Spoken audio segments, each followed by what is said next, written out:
What's up, everybody? So excited to be here for DCD to talk about fun things. We're gonna wait a couple more minutes for people to shuffle in, and as they shuffle in, say hi in chat. Would love to say, there we go. Thank you, Amanda. We are here. Can you get? I'm assuming you guys can hear me. I'm talking to the wall right now, so give me some feedback. There we go, Josh. There we go. Is audio coming through? Chat, let me know.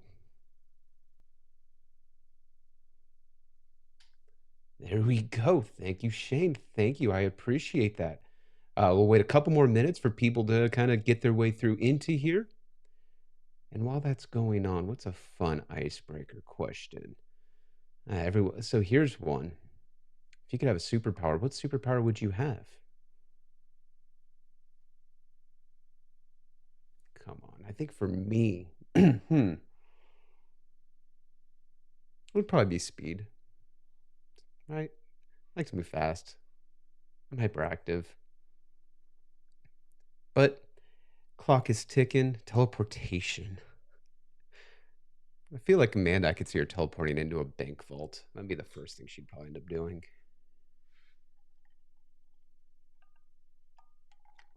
See? Good virtual event moderation. You know, Jamie, I'm sure you've been doing fantastic. You've been doing great. When you do a lot of these, right, it just becomes a thing. It just becomes a thing. And not only that, Crowdcast doesn't help all the time. But you know what? I'm going to just start getting this thing moving because we need to. Time is of the essence. We can go back and rewatch the beginning if you showed up late. That's the power of Crowdcast. So today, guys, what I want to have a conversation about, if I rewind back to the beginning days of early Kyle, young Kyle, almost as young as Jamie and Connor, and I was getting my feet under me in this entrepreneurial journey, I was asked a very important question. And that question really boggled my mind because, for the most part, I'm an idiot. And I was asked to grow an MSP. I had just left the enterprise world. A MSP owner had the dumb idea to hire me as the CEO. And he said, Kyle, grow this thing. And just like the old question of jump and you ask how high, I asked how much. And he said, just grow it. And so in this journey and the successes that I've had, it all started from a dumb Google search of asking, what is growth? So I'm going to go through quite a bit about what I learned on that journey and how it helped me become accountable to growing and be successful in growing. So kind of going to a little bit of what we're going to tackle is really deconstructing what growth is in an MSP. Now, to kind of start this whole thing off, right? Let's go a little bit about who I am, because what's the better fun topic than who am I? So my name is Kyle Christensen. I am the co-founder here at Empath, along with other DCD speakers, Wes Spencer and Alex Farling. I've been in the channel since 2004 when I helped a little company called Geek Squad roll out to 1,200 locations with the Best Buy acquisition. So I learned a lot about quick scale because this was a little $1 million IT services company that went from one location and 3 employees to 1,200 locations and over 15,000 employees. So we learned about this hyperscale very fast. I also flipped around 2 MSPs, one that went from 4 million to 15 million in less than 2 years. From there, I co-founded Sierra Pacific Group, where we were an MSP consulting firm, helped over 1,500 MSPs. So I've seen a lot of you guys. I've talked to a lot of you guys. I've seen all your chart of accounts. I've seen your books. And I over the years, I've constructed this way of thinking in helping MSPs not only achieve growth, but just understanding what their growth potential is. So we're going to get a lot into that today. By the way, check in with me on LinkedIn. That's where I spend my time these days. Getting into this, let's talk about growth and this idea of, when I say I want to grow, what does that actually mean? What does the word break down into? And for us, the most important role of a leader is to set clear direction. Because a lot of times when we're talking to our teams and we're talking to our people, right, we ask them to do things in a way that maybe they don't understand. And if you're in this room right now, you may not be an MSP owner. You might be a service manager. You might be a sales owner, right? You might be one of these guys that is really helping the achievement and tackling the problem at hand. But a lot of times as owners, you guys at the end of the day may not know how to communicate that. We may not know how to make some of our goals and our decisions accountable because we don't know how to make them objective, right? We love KPIs, but at the end of the day, do we have KPIs for the growth of our business? Do we know how to communicate and get on the same page? So I really want to kind of keep diving into this. So what I want to give you some benchmarks. So really to establish volume and scale. So right now, best in class MSPs, these are the upper echelons that have really figured out what best in class growth looks like. So right now, we're looking at about 3.8 new logos per quarter. Now, these are full-blown contracts. These are your MSP packages where, right, they get all of your tools, all of your widgets, your help desk, any of your outsourced security services, and all those things. Right, this is going to be that world in which they're paying you a flat rate managed service agreement. So in this, they are spending on average $27,000 to acquire each of these customers.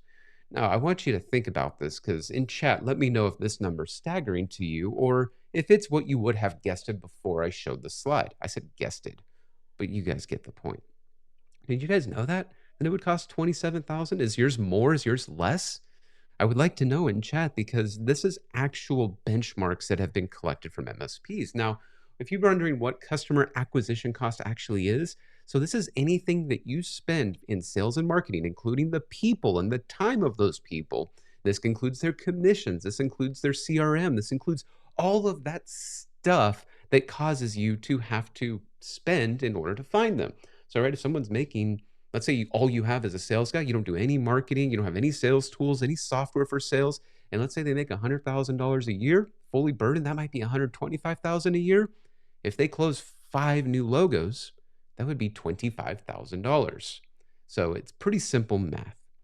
Now, in this, it takes them on average 250 leads to close one new customer.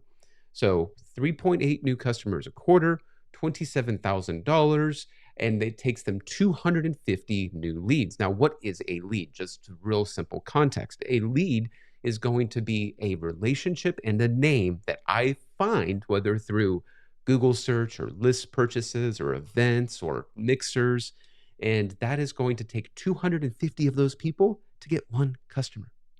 It's a lot. There's a lot of effort. And what you'll notice a lot during this conversation on what is growth is Kyle, as an engineer, really started to unpack what are the numbers, what is the math behind growing your business. And a lot of it turns into basic math. A lot of it turns into basic dashboards that you can measure. So what this really has turned into was, right, what does that then turn into in a yearly basis? So if we think about it, right, multiply these by 4, they're closing 15 new customers every year, and it's costing them on average $418,000. So going back to my previous thing, right, if I have one guy making $100,000, right, then I need to find this concept of time. If I have to go through 250 people, that's going to take a lot of time. That's the meet and greets, the phone calls, the walking into their offices. There is so much that I have to now sift through to really figure out who your customers are. And this it's this journey of when I was asked this question, Kyle, what is growth or grow your business, grow my MSP, help me grow my MSP. It was really just figuring out the wherewithal, the effort, the discipline that it would take to truly grow. So when you look at these numbers, right, this 3.8 per quarter, this 15 per year, we have to start really unpacking this journey into, right, how many do I actually need? Do I want to be best in class? Sometimes I even hear I don't really want to grow my MSP or my MSP growth is sufficient. So going back to, young Kyle, 23, 24 years old, and I'm sitting here being asked the challenge of grow the business. right? I didn't have an idea of what growth was. So what I did is I actually looked into this conversation of what are the operations in our MSP that achieve it. I was starting at the bottom and I came up with this term called RevOps. Now, in this idea of RevOps, what we need to really think about is what are the similarities between your help desk and your sales team that we can draw parallels on. So in the sales world, right, they have tickets. It's called an activity. It's called an opportunity, and they need to work those opportunities just like your engineers work a ticket. They have their own version of escalations, right? When I need to go up the flagpole to change a product or change price on something or help figure out how do we find a solution for the need of this prospect or client. They have their own ability to unpack dashboards that lead them to lagging and leading indicators. Like, are we going to hit our achievement growth by how many leads we generate, how much opportunities, how many at bats that we get? So what I really started to figure out was, hey, we can start to build a predictable sales engine and sales pipeline that doesn't cause your service team to wave their hands and go, don't bring on this new customer because we're not ready. We're not prepared. We don't know what to do if we bring on 15 new customers per year, which is what a lot of us engineers start to think about, right? We go, oh my God, how am I going to do this? Holy shit, right? We start to really unpack all of these emotions. And if we can build a rev ops process to where I know when we're going to close those clients, I know when I can start to predict these things. Now the service team can now start to recruit and hire and train as the customer is coming on board or before the new customers come on board. Right now, we're working as a team, we're working as a unit. And what you can prevent is what a lot of MSPs see of the sales and the service team are just never aligned. Right. This is going back to that setting a vision with your growth to where I now, as the service manager, my favorite people in the channel, right now we can be proactive in supporting the growth of the organization, which, by the way, also plays into the growth of your team because now they're going to have to level up as you scale and also compensate them fairly because we're going to have to really make sure our sales engine doesn't rely on getting new customers by just discounting our price. We need to be able to say no more. And what's really interesting about the data of these best in class MSPs at 15 a year, that's actually less than the less mature MSP. So if I go to like a little bit less than best in class, they're closing 16, 17, 18 clients a year because they say yes to everybody, right? That they get a little bit more desperation in their close, which means they're saying no to less clients. Or so you're getting some of those bad customers in. So, kind of going back into this, right? We have this Rev Ops engine. Right now, we need to figure out, let's go back to the initial point. What is growth? What is this idea? So, the biggest thing that I have learned is that sales is not growth. Sales is definitely not growth. Really, what it is sales is just more revenue. And what I'm trying to say here is we have to make sure that our business is aligned to where we don't have a leaky bucket, right? We're not putting more water in and watching it come out the end because clients are now getting upset and clients are leaving us, right? We need to make sure that we support our budgets and our process to where we're also not losing our butts on the bottom line, right? Our profit isn't decreasing because of all this spend. And where I made a cataclysmic mistake in my youth was when I helped grow an MSP, I wasn't focused on everything growing at the same pace, which means we spent a lot in sales and marketing to achieve that $8 million dollars in growth in 12 or about 18 months. But what we didn't focus on was how did we increase efficiencies as well? So a lot of this turns into this MBA term that I want to get to called compound annual growth rates. Now, there's a lot of words on screen, but ultimately what this is a measurement to understand what is the percentage of the growth of the value of your business, not just the revenue. So if my business is worth $1 million, someone will pay me $1 million to sell it. What is the dollar amount that increases the next year, the year after that, the year after that? And then how does that average over time? Now, to put it simply, and let me show you what these actually look like. There's four classes of growth in your MSP. Now, these are actual terminologies that they teach in business school. So you'll have rapid or hypergrowth. I know, Connor, your favorite subject, math. There's a lot of math in this talk. So if you're allergic to math, allergic to growth, allergic to making money, this probably isn't the talk for you. But there's hypergrowth, 40% year over year, 20%, which is take your Benadryl now, 20% year over year. Normal growth, 13% year over year, and then dying, less than that. Now, dying is not the actual phrase. That's not the actual term. That's one that I like to use. And I'm going to explain to you exactly why that is. Now, normal growth, I do want to touch on just a tad. Now, you see 13%. This actually changes year over year. This actually changes because of things like inflation. This changes things of cost of living. So this is going to be a very fluid definition, but ultimately this is the, the balance of your business. Now, if you see on the bottom, right, and I do have some numbers to give you some context, a hypergrowth MSP, if we started at $1 million in 5 years, we're going to get to $5.3 million. That's a lot of money added, right? That's a lot of new customers.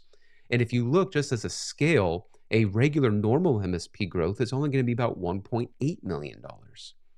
Now, what you'll also notice is the dying and the normal category, there's only about a $200,000 difference over 5 years. But it's that $200,000 that can be so impactful to your business. Why? Well, I already mentioned it. Inflation, the cost of living, right? All of these increases that happen in your business. And we need to be cognizant of it because in 2022 and 2023, inflation was 8% and 4.1%. These were staggering numbers. And also, average cost of living for a lot of people was up about 6 to 9%. So, me as just an idiot, right? We've already proclaimed this. Um, I just thought of it as a math problem. I at least need to grow by 13% or 12%, right? That which aligns with our normal growth definition in order to maintain our business and add value. But there's this other thing in your business, which is churn. And I know a lot of you, when I mention that word, you may be thinking, Kyle, I don't have churn at all. My customers don't leave me. They are the happiest customers. I am the number one MSP in my city. Did your customers contrast at all? Did they slow down?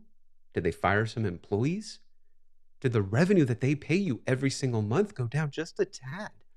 They don't have to fire you necessarily. That's not what churn is. It's just that that customer is giving you less revenue now than they did before. And sometimes we blind ourselves in this thought process of I don't have churn. So what I really urge you guys to do is think of this as if I add that 3% really to add value to my business, right? Go back to right compound growth rates. I need to make sure that I compensate for both inflation, cost of living, and churn. Yes, this is about revenue and profit. Uh, Now, this is an interesting conversation because a lot of us as MSPs, and I want to kind of touch on this, what we think so much about our product, right? We think about our stack. We think about all of these extra things that we can offer our customers.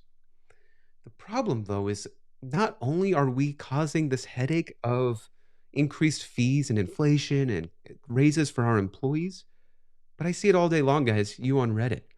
I'm going to add this to my stack. I'm going to go find this new tool and replace this in my stack. Well, that tool replacement cost has a sunk cost of I got to learn it. I got to figure out how to deploy it. And there's a good chance that I'm not going to get a better rate because I'm paying the today rate of that new tool, which is more than the old tool. And I'm probably not increasing the fees of my customers. And so I was in this board meeting with a real successful MSP down in Atlanta, Georgia. And we were having this conversation about tools, toys, extra things to do our job. Now, I get it, it adds efficiencies, but really, in the construct of growth, what Steve told to his leadership team, and I'm going to read this verbatim, is all this talk about automation and process and new widgets. It's great and it's going to help us succeed.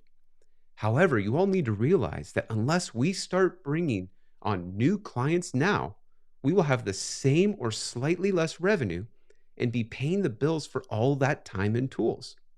So, unless you're all willing to start firing employees and take pay cuts to pay for all this, we need to grow whether we want to or not.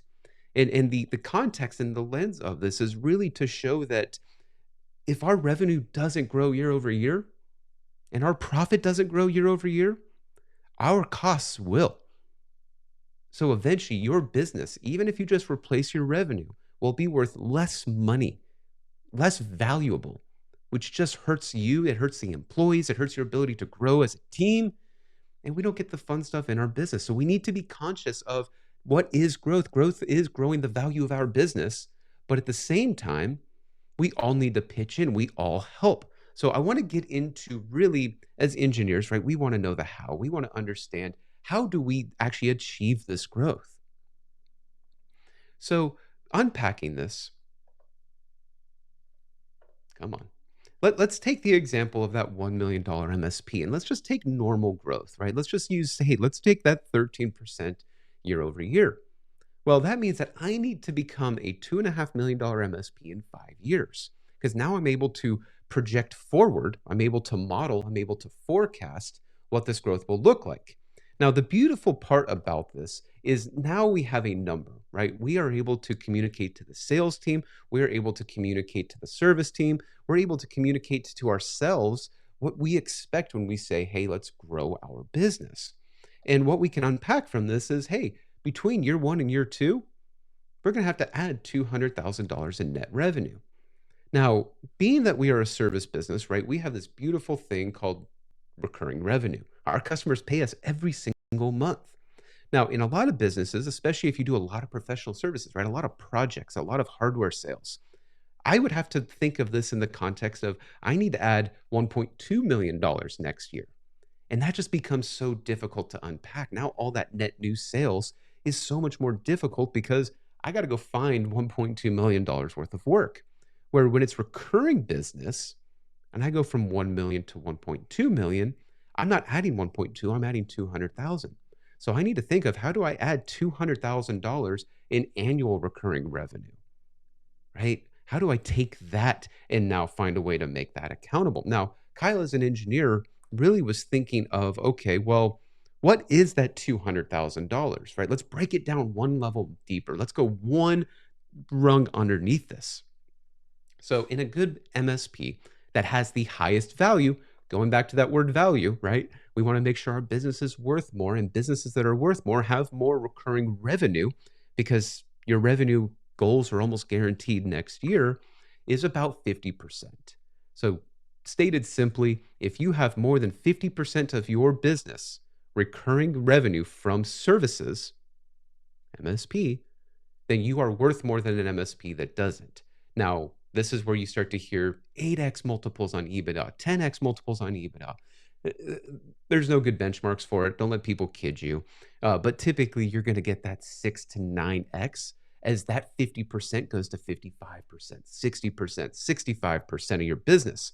So what I need to think about is, what is good revenue for me? If good revenue is that recurring revenue from services, then that's what I want to focus on in that extra $200,000 in growth that we had discussed, right? So if I go, okay, so $200,000 I need to grow by, and 50% of that needs to be managed services, the math is simple, right? That means $100,000 of that 200,000 needs to be new customers, new logos. So, but in our businesses, and this is a complicated slide to basically say that we talked about it, inflation happens, cost of living happens. So that $100,000 that I need to add in new logos doesn't have to just be new logos. I might increase the price of the contracts of the old clients. I might be able to true them up, right? Some of us don't do real-time true up. We might need to say, hey, you were 20 users this quarter, now you're 25 this quarter, so we're going to increase that. So there are some variability in, is this all net new clients that I've never met before, or is some of it going to come from increases in true ups, right? Maybe the client is a pain in the ass, and they're going to have to get the pain in the ass tax next year, because that's just sometimes how we have to manage our business. So if we look at this, my brain goes, okay, how much of my business is clients increasing? Do I have a big increase coming up this year? Do I have the ability to? Because I gave them great service last year. So they may not flinch at a 14, 15% increase. So this could be 25.75. This could be 85.15. The number really doesn't matter on how we split this. But ultimately, in my brain, if I go, okay, it's like 35.65 or something like that, I'm going to need net new, right? The hardest thing for me to sell is a new contract. Then it's going to be about $70,000, right? It's going to be about a 70-30 split in this example that I have on screen. I know I'm throwing a lot of numbers at you guys. By the way, I am going to send out the deck, and I even have some cool calculator tools for you. But if I think about this,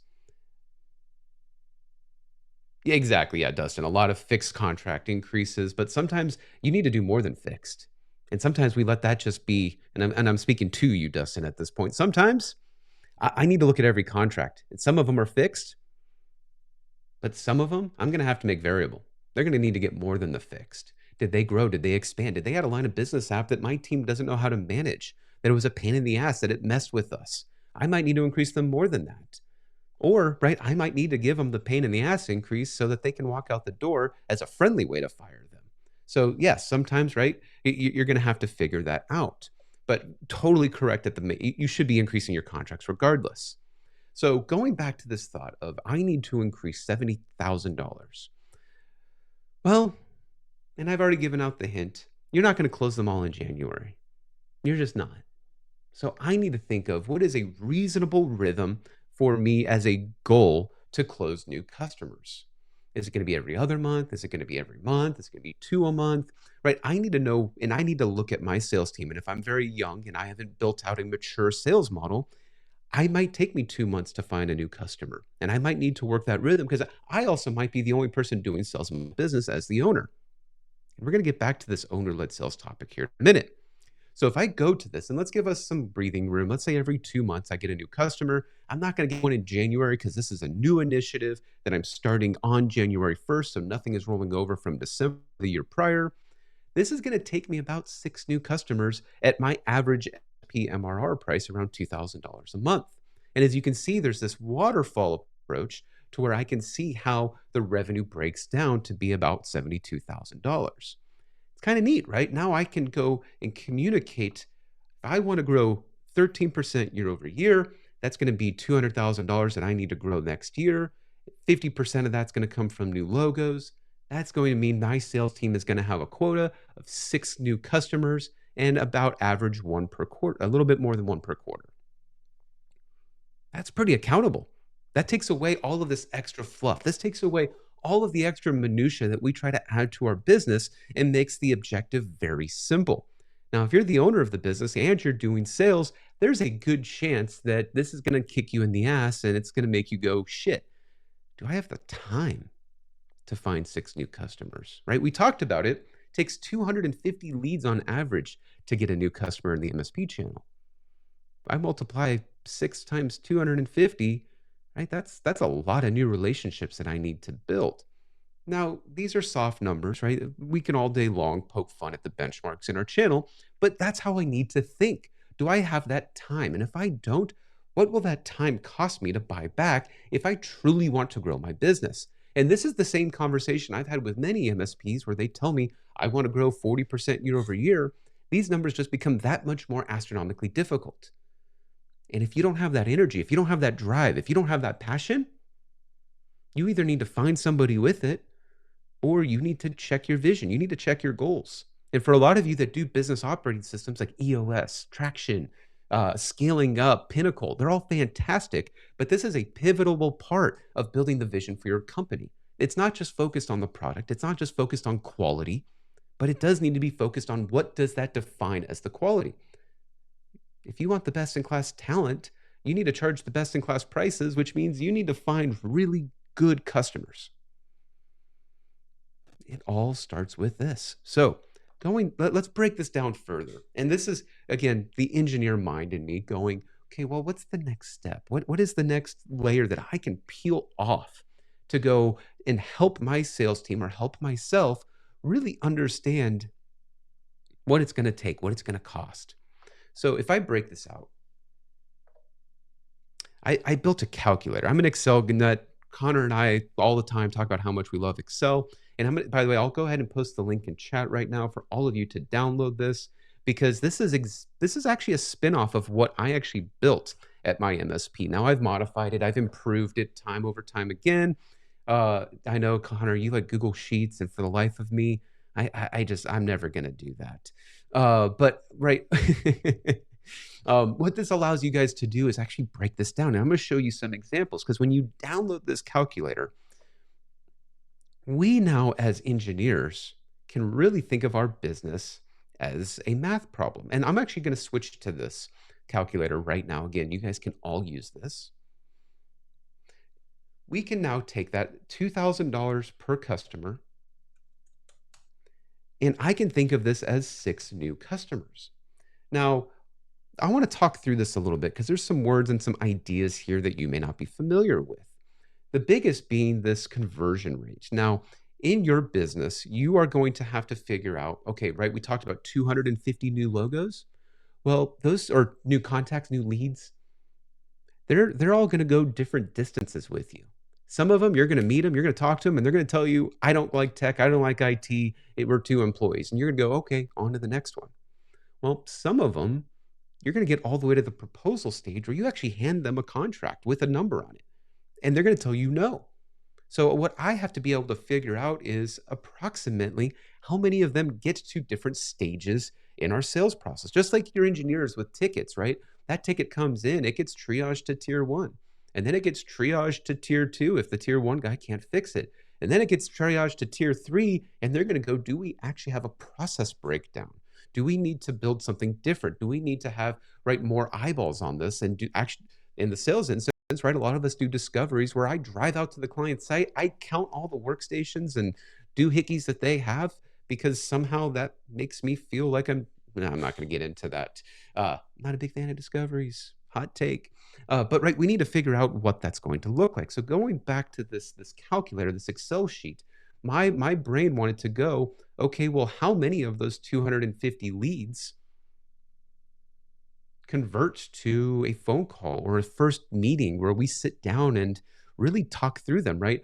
Just a lead generated, that could be an event that I went to. That could be buying a list. That could be just looking on Google and targeting who people are.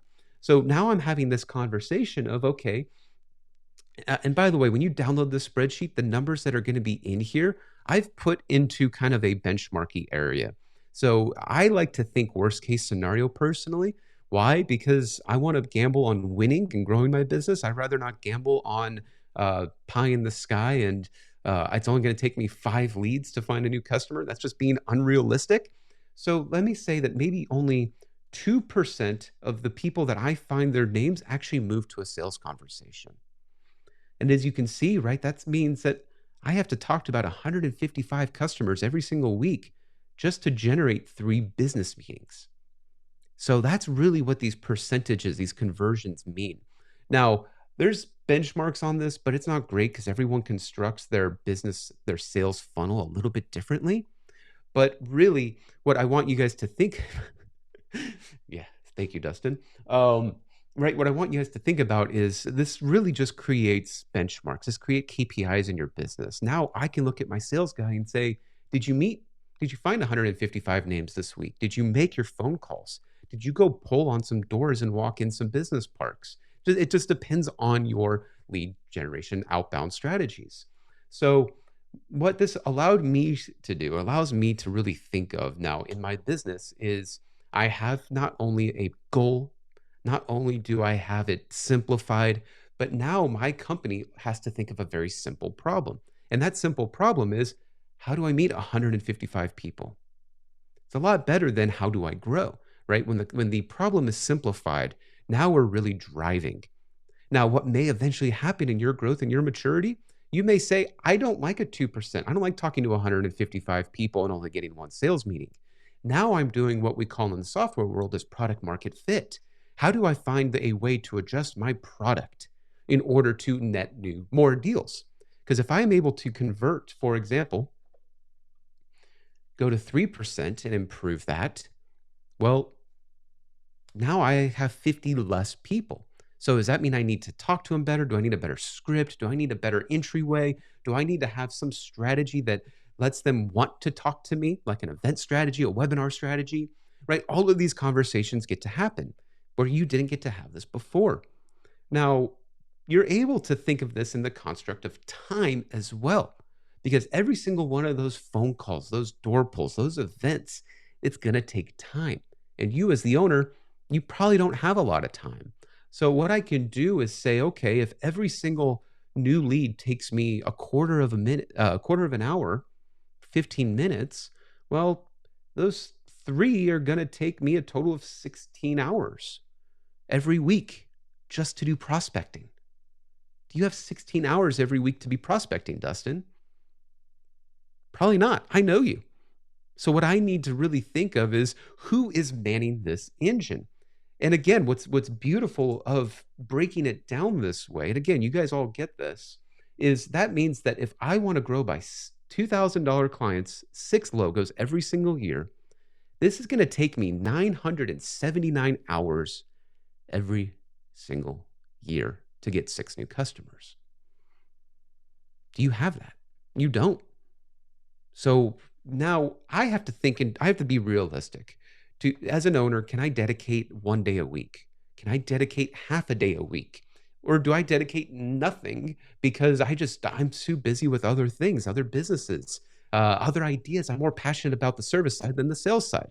So this is where you put your money where your mouth is, right? I go, okay, if I'm going to put 10% of my year into sales, that gives me 195 hours a year.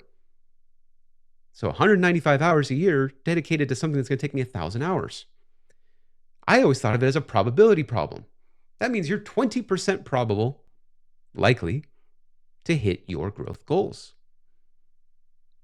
So it becomes a simple problem. Let's add a sales guy. Let's add someone just to generate leads. Cool. If generating leads, that gets me 2,000 hours at 10 days of PTO and 6 holidays.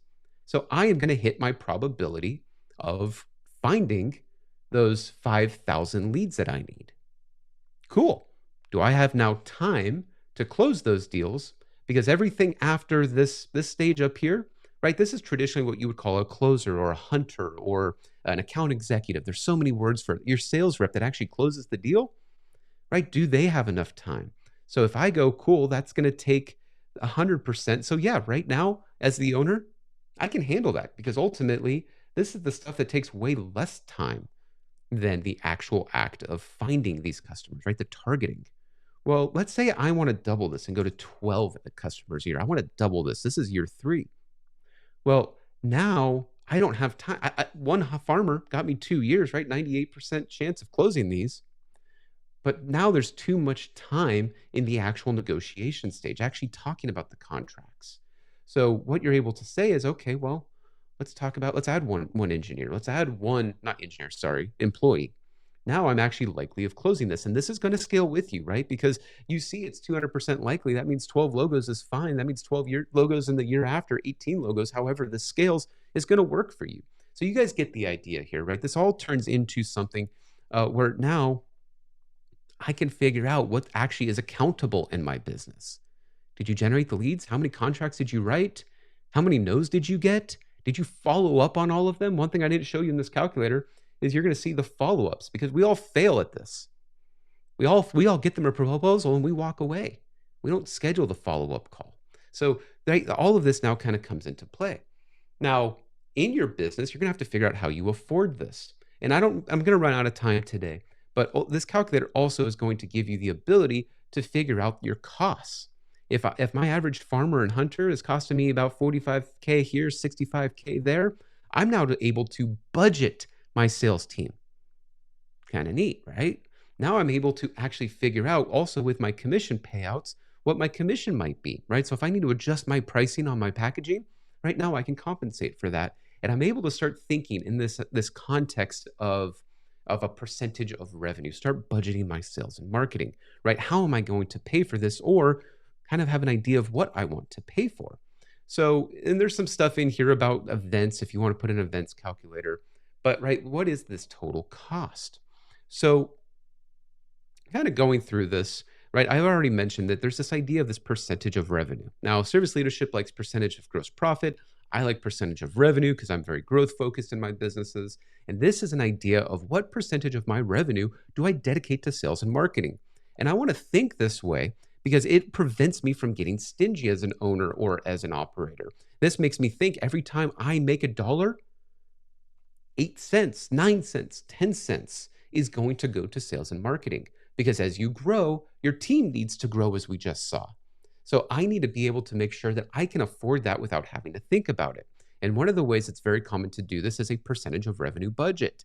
Now, in MSPs that grow very fast, and this is outside of a lot of the benchmarks, you're going to see 9 to 11% of your revenue spent on sales and marketing. So if you're a $1 million MSP, 10%, that's $100,000. But what this allows you to do is when you hit 3 million, now you've budgeted $300,000, right? And it creates this culture of as we grow, they grow. And this goes the same with your service team, right? And none of you guys would ever argue with, as I add clients, I need to add engineers. It's the same idea for sales, but it's just a little bit more behind the eight ball because it's a cost of effort. So that 9 to 11%, a lot of us might be at 6%.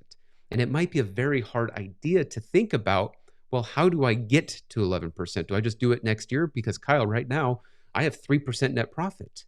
That means I'm going to be making less money or no money. I might go into the red.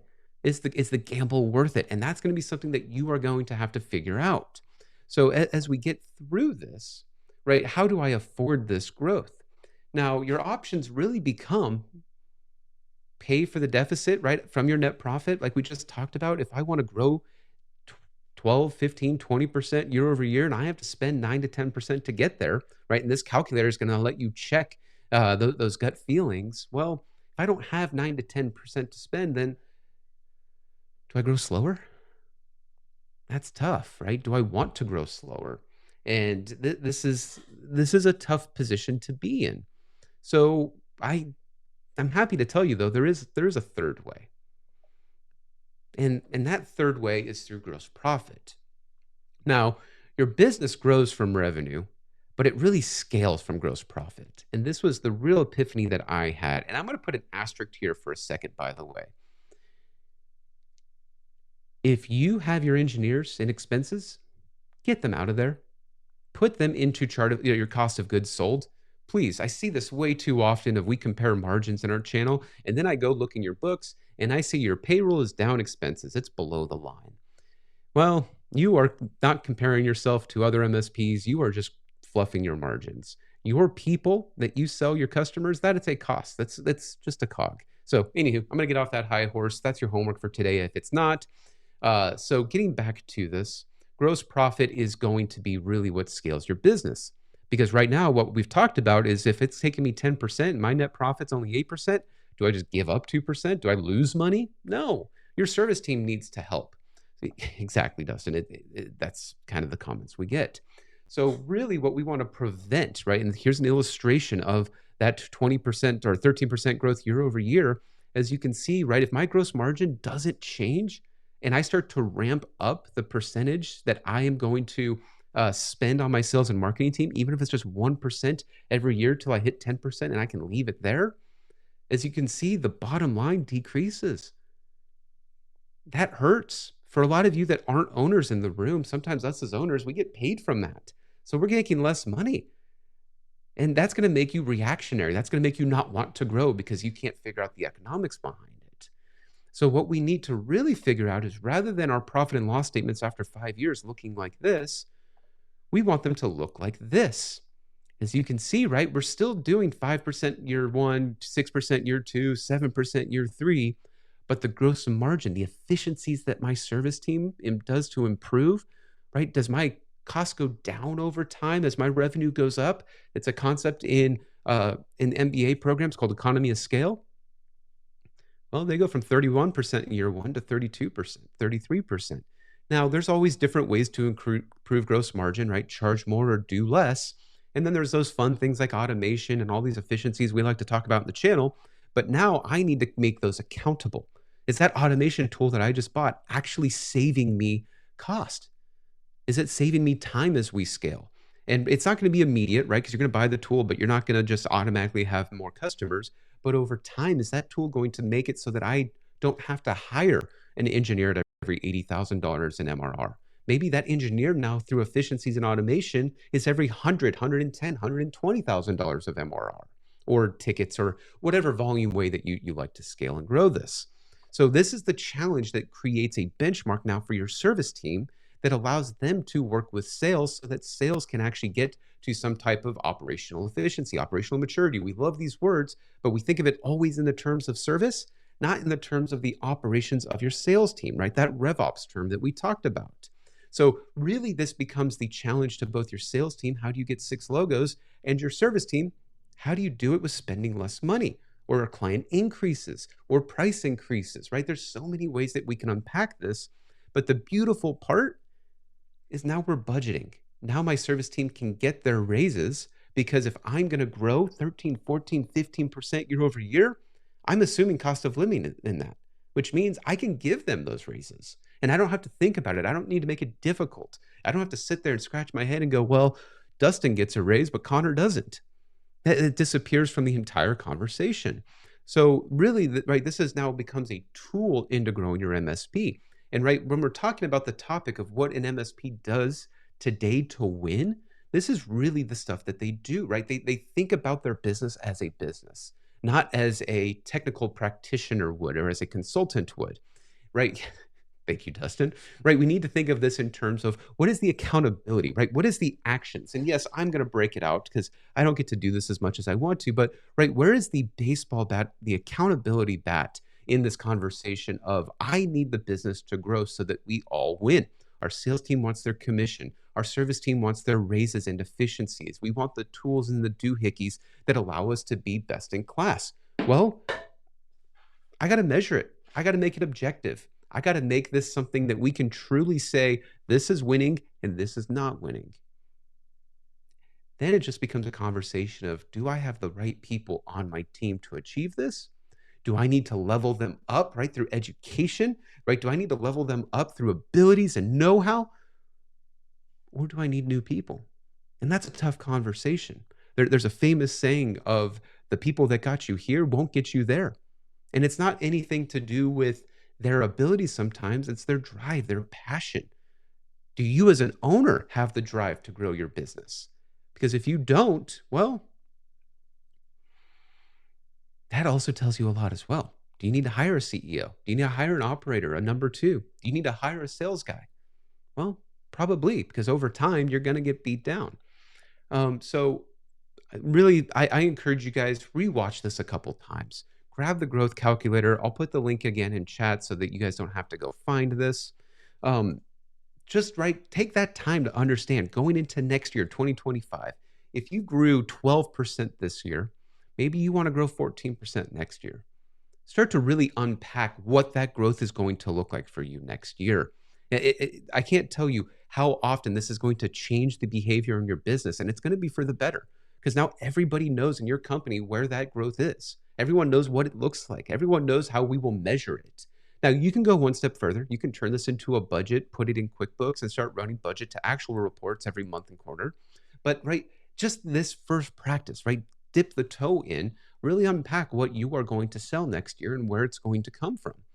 Then you just figure out what it's going to cost you and who's going to do it. It's that simple. Um, Anywho, guys, put this into practice, make this happen. I want to see all of you guys come through with this.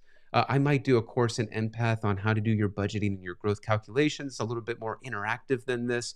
But really, guys, I want you guys to connect with me on LinkedIn. The QR code, I don't know which direction I'm pointing over here, will go right to my LinkedIn page. If you don't, I'll put it in chat as well. But does anybody have questions? I want to open this up for Q&A.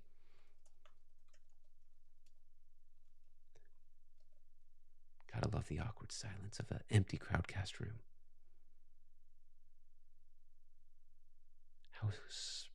How still can I stay? But anywho, if there's no questions, then Jamie and Connor, I can go ahead and kick it back to you guys and hit everyone into the break room. But guys, this is my personal email address and my phone number. So if you do have a question, feel free to hit me up on LinkedIn or email, and I'd be more than happy to chat through it with you. Thanks, Cassandra. I appreciate that.